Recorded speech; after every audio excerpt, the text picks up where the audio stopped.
बेगम, अफ्तारी के इंतजाम में कोई कमी बेशी नहीं रहनी चाहिए। मैंने आमों की पेटी मुश्किल नीचे रखते हुए आयशा से कहा। आयशा ने कहा, आप फिक्र ही ना करें, पिछली बार भी ऐसे मजे की अफ्तारी कराई थी, आज तक सब के सब तारीफें करते हैं। अफ्तारी की तमाम तैयारियां मुकम्मल हो चुकी हैं, खजूरें भी मंगवा ली हैं, बस फ्रूट काटने हैं। आप जरा मदद कर दें। मैंने छुरी ली और आयशा की मुखालिफ से बैठकर फ्रूट काटने लगा। कुछ ही देर में अफ्तारी के तमाम इंतजाम मुकम्मल हो गए और सहन में सजे डाइनिंग पर लगा दी। दोस्तों और रिश्तेदारों की आमद का सिलसिला भी शुरू हो गया। अफ्तारी का वक्त हुआ और सब ने अफ्तारी की और खुशगपियां करते हुए खाना खा रहे थे। सब खाने से फारिग हुए। जज़ाकल्लाह, बहुत मजा आया, खाना बहुत लजीज था, कहते हुए निकल रहे थे। मैं हाथ धोने बेसन पर गया तो साथ ही मेरे कान में एक बच्ची की आवाज आई। अम्मी, सब लोगों ने नमाज भी पढ़ ली है और हमने अभी तक रोजा अफ्तार नहीं किया, सहरी भी पानी से की थी। मेरी आंखों के आगे अंधेरा छा गया।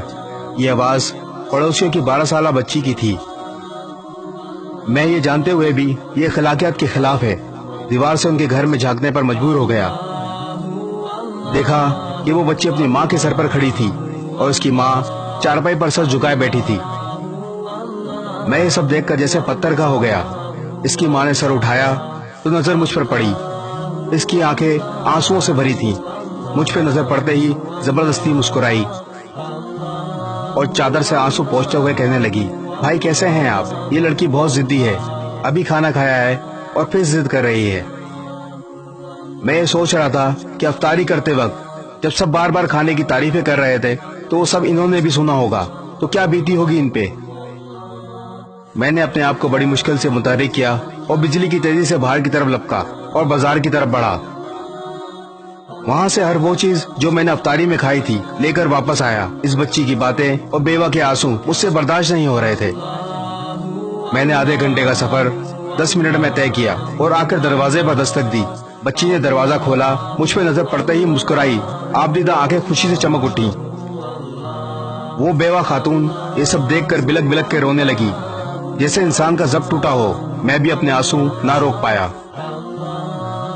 मैंने सामान खोला, बच्चों के साथ बैठकर उनको खाना खिलाया। जब सब खाना खा चुके तो मैंने इनसे कहा, आप आराम करो। मैं वहां से चला और मार्केट से महीने भर का राशन लिया और दोबारा इनके घर आया। जब सामान रख चुका तो मैंने सोए हुए बच्चों की तरफ एक निगाह देखा तो जैसे सुकून आ गया। जब बाहर की तरफ चलने लगा तो खातून की आवाज आई, भाई अल्लाह आपको किसी का मोहताज ना करे। इसकी दुआ सुनकर मुझे लगा जैसे मैं दुनिया और आखिरत की दौलत पाली हो। मेरे पूरे जिस्म में एक सर्द लहर सी दौड़ गई।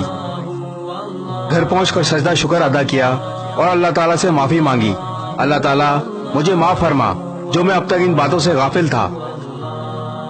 हम अपने खाते पीते घरानों के दोस्तों और रिश्तेदारों को खानों पर मदू करके समझते हैं कि बड़ा सवाब कमा लिया, लेकिन इस बारे में कभी नहीं सोचा क्या हमारी तरफ से मुस्तकीन तक इनका हक पहुंच रहा है।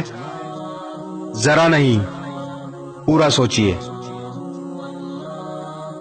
इस वीडियो को शेयर जरूर करें, हो सकता है आपके एक शेयर से ये बात किसी के दिल में उतर जाए।